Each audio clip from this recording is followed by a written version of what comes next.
नमस्कार, मी पूनम तुमचं पूनम बेसिक रेसिपीजमध्ये पुन्हा एकदा खूप खूप मनापासून स्वागत करते.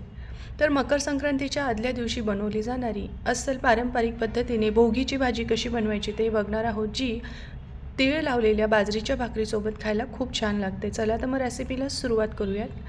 त्यासाठी आपण इथे काही भाज्या चिरून घेतल्या आहे, ज्यामध्ये मी एक मोठ्या आकाराचा बटाटा ज्याची साल काढून मोठे चौकोनी तुकडे करून घेतले आहे आणि 3 ते 4 वांगे होते, जे असे लांबट कट करून मिठाच्या पाण्यात टाकले म्हणजे काळे पडत नाही. त्यानंतर एक मीडियम आकाराचा कांदा बारीक कट करून घ्यायचा आहे. 1 वाटी आपल्याला या ठिकाणी ताजे मटार घ्यायचे आहे, 1 वाटी वालाच्या शेंगा, 1 वाटी गाजर, 1 वाटी पावट्याच्या बिया घ्यायच्या आहे आणि 1 वाटी ओला हरभरा घ्यायचा आहे. तुम्ही हवं तर यामध्ये बोरं टाकू शकतात किंवा ऊसाचे छोटे तुकडेही टाकू शकतात. त्याचबरोबर तुम्हाला शेवग्याच्या शेंगा मिळाल्या तर त्याचेसुद्धा 2-2 इंचाचे तुकडे करून तुम्ही यामध्ये ॲड करू शकतात. तर अशा ह्या भाज्या आपण या ठिकाणी चिरून रेडी केलेल्या आहे. आता आहे ना, आपण कढईमध्ये तीळ भाजून घेणार आहोत. तर कढईमध्ये मी 2 टेबलस्पून इतकं गावरान तीळ घेतलं आहे. मंद आचेवर अगदी फुटेपर्यंत आपल्याला हे तीळ भाजून घ्यायचं आहे. तीळ भाजताना घाई करू नका, मंद आचेवरच भाजा, म्हणजे ते खमंग भाजलं जातं आणि भाजीला स्वाद खूप छान येतो. ते जसं तडतड उडायला लागलं की लगेच कढईमधून काढायचं आणि रूम टेम्परेचरवर हे गार करायला ठेवायचं आहे. आता त्याच कढईमध्ये आपल्याला 2 टेबलस्पून म्हणजे 2 मोठे चमचे इतकं किसून घेतलेलं सुकं खोबरं हलक्याशा सोनेरी रंगावर भाजून घ्यायचं आहे.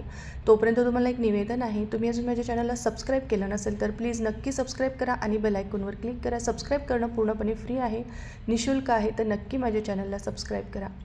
खोबरं भाजलं गेलं की तेही ताटात काढून गार करायचं. तीळ आणि खोबरं पूर्णपणे रूम टेम्परेचरवर गार झालं की मिक्सरच्या छोट्या भांड्यामध्ये टाकून याचा कूट आपल्याला तयार करून घ्यायचा आहे.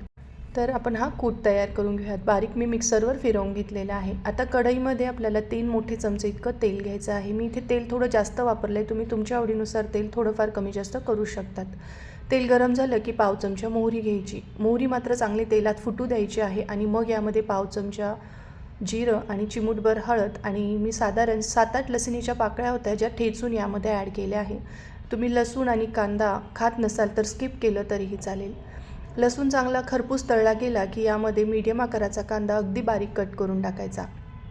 कांद्याचा पूर्ण कच्चापणा गेला पाहिजे इतपत आपल्याला कांदा मात्र परतवून घ्यायचा आहे. कांदा छान परतल्यासारखा दिसला की यामध्ये पाव चमचा हळद घालायची आहे. हळद टाकल्यावर याला छान एकदा मिक्स करून घेऊयात. याआधीसुद्धा अनेक पारंपरिक रेसिपी मी तुमच्याबरोबर शेअर केलेली आहे, तर पूनम बेसिक रेसिपीवर जाऊन नक्की सर्च करा. आता यामध्ये सगळ्यात आधी आपल्याला वांगं आणि बटाटा टाकून घ्यायचं आहे. तर याआधीसुद्धा मी गुळाच्या पोळ्या कशा करायच्या पारंपरिक पद्धतीने ते आपल्या चॅनलवर दाखवलेलं आहे, तर नक्की पूनम बेसिक रेसिपीवर जाऊन बघा. आता यामध्ये गाजर टाकून घेऊयात आणि सगळ्या शेंगभाज्या मी स्वच्छ धुवून चाळणीमध्ये निथळत ठेवल्या होत्या, त्या सगळ्या टाकायच्या आहे. आणि आता मीडियम फ्लेमवर आधी आपल्याला याला चांगलं 2 मिनटासाठी परतवून घ्यायचं आहे.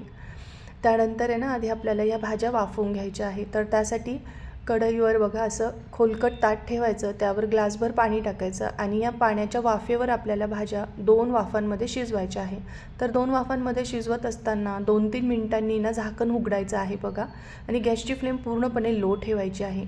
आणि एकदा झाकण उघडायचं, असं परतवून घ्यायचं आणि पुन्हा झाकण ठेवून आपल्याला पुढची 3-4 मिनिटासाठी एक वाफ काढून घ्यायची आहे. अशी तेलावर ही भाजी वाफवून घेतली ना तर खूप चविष्ट भाजी तयार होते आणि भाजींचा रंगसुद्धा टिकून राहतो. तर मी इथे अशी 2 वाफांमध्ये ही भाजी छान वाफवून घेतली आहे. आता यामध्ये 1 चमचा कश्मीरी लाल तिखट पावडर टाकायची आहे, अर्धा चमचा रेग्युलर लाल तिखट टाकायचं आहे, 1 चमचा आपल्याला यामध्ये काळा मसाला टाकायचा आहे. याची रेसिपीसुद्धा मी पूनम बेसिक रेसिपीवर अपलोड केली आहे, तिथे जाऊन तुम्ही नक्की बघा. चवीनुसार मीठ टाकायचं आहे. त्यानंतर यामध्ये ना मी पाव कप इतका चिंचेचा कोळ टाकून घेणार आहे. थोडीशी चिंच मी पाण्यामध्ये भिजत घातली होती, ती छान भिजलेली आहे. त्याची थोडी गाळून टाकणार आहे मी, म्हणजे काय होतं की चिंचेमध्ये बऱ्याचदा काही कचरा असण्याची शक्यता असते, ती जात नाही. त्यामुळे यामध्ये मी पाव कप इतका चिंचेचा कोळ टाकलेला आहे. त्यानंतर 1 मोठा चमचा भरून यामध्ये गूळ टाकायचा आहे आणि तयार करून घेतलेला तीळ आणि खोबऱ्याचा कूट टाकायचा आहे. काही ठिकाणी यामध्ये ना भाजलेल्या शेंगदाण्याचा कूटसुद्धा वापरला जातो. प्रत्येकाची करण्याची पद्धत थोडी थोडी वेगळी असते, पण एकदा तुम्ही या पद्धतीने नक्की करून बघा. आता आपल्याला यामध्ये 2 कप गरम करून घेतलेलं पाणी टाकायचं आहे. गरम पाणी टाकल्यामुळे एक तर भाज्याही लवकर शिजतात आणि भाजीला तर्रीही खूप छान येते. एकदा व्यवस्थित त्याला मिक्स करायचं आहे आणि मंद आचेवर अर्धवट झाकण ठेवून ही भाजी पूर्णपणे आपल्याला शिजवून घ्यायची आहे. तर या ठिकाणी तुम्ही भाजी बघू शकता, मस्त आपली शिजून रेडी झालेली आहे. वरतून थोडीशी कोथिंबीर टाकून गरमागरम तेल लावलेल्या बाजरीच्या भाकरीसोबत ही सर्व्ह करायची आहे. तुम्हीसुद्धा करून बघा आणि तुम्हाला हा व्हिडिओ आवडला तर तुमच्या मित्रमैत्रिणींसोबत नक्की शेअर करा. माझा व्हिडिओ पाहिल्याबद्दल तुमचे मनापासून खूप खूप धन्यवाद.